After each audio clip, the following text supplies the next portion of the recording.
Keyingi 3 yilda Jizzax viloyati markazida olib borilgan ishlarning salmoqli qismi ham aynan yo'l infratuzilmasini rivojlantirish borasidagi amaliy sa'y-harakatlarga to'g'ri keladi. Jizzax shahrining Alisher Navoiy ko'chasidagi ko'p qavatli uylar va infratuzilma obyektlari, O'zbekiston ko'chasi bo'ylab davom etadigan savdo va maishiy xizmat uylaridan iborat savdo qatorlari va ko'p qavatli uylar qurilishi fikrimiz tasdig'i.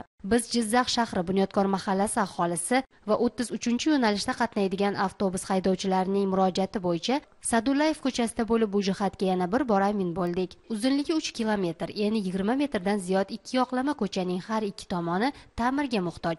Ko'cha yuzi o'ydim chuqurga, chekkalari esa chiqindixonaga aylanib borayotganiga oz emas, ko'p emas 10 yilga yaqinlab qoldi. 10 yillardan beri shu ahvolda. Avtobus yurib bo'lmaydi, taksilar-ku umuman yurib bo'lmaydi. Osonlikcha bormaydi birinta, tibbiy yordam ham bormaydi, taksilar bormaydi. Radimning oldiga kelishadi, masalan, hammasi ishdan kech qaytishadi. Yo'q, bormaymiz, nimaga ko'chalaring yomon deydi. Umuman ta'mirlanmaganda bu.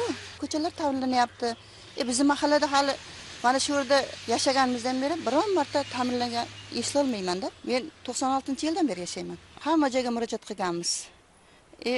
Hozirgi xalq qabulxonasiga ham murojaat qilgan. Shu ko'chada 2019-yilga ta'mirlab beramiz deyishgan.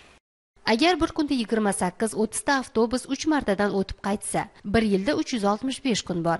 Necha yurtdoshlarimizning asabiy va sog'lig'iga, avtobuslarning esa texnik sozligiga putur yetishi 5 qo'lday ayon bo'ladi. 2017-yilning o'zida Jizzax shahri bo'yicha 26,8 kilometr ko'cha va yo'llarda asfalt yoki beton ishlari bajarilib, kapital ta'mirlandi.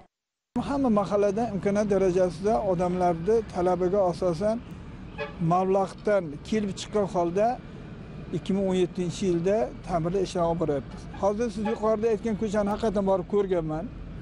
Juda ham og'ir ahvol, lekin u yerga 2 milliard pul kerak bo'ladi.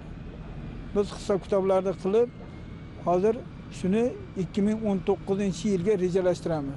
Nima uchun?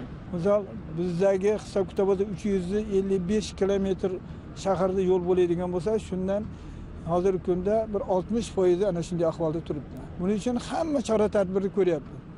Jizzax shahrida joylashgan viloyat sil kasalliklar shifoxonasiga olib boradigan 1 kilometrlik yo'lning holatini tasvirga tushira turib esa, suhbatga tortganimiz yana bir haydovchi akamizning so'zlari bizni o'ylantirib qo'ydi.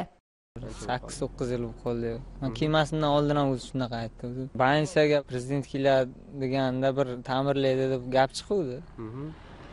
Shu prezidentimiz kelmaganiga yana qoldi-yu. Ziyrak tomoshabinlarimiz gap qayoqqa borayotganini yaxshi tushunib olishdi. Tashabbus avvalo mahalliy boshqaruvdan emas, nega albatta davlat yoki hukumat darajasida bo'lishi kerak. Biz tasvirga olgan ko'chalarda balki kelgusi yil dasturlari ijrosini kutib o'tirmasdan hech bo'lmaganda chuqurlar tekislansa, avtomobilda sal bo'lsa ham qulayroq yurish uchun sharoit yaratilsa, chiqindilardan tozalansa maqsadga muvofiq bo'lardi. Nima bo'lganda ham biz mutasaddilar ishtirokida mazkur mavzuga yana qaytamiz. Iroda Obloqulova, Baxtiyor Niyozov, Jizzax yoshlar.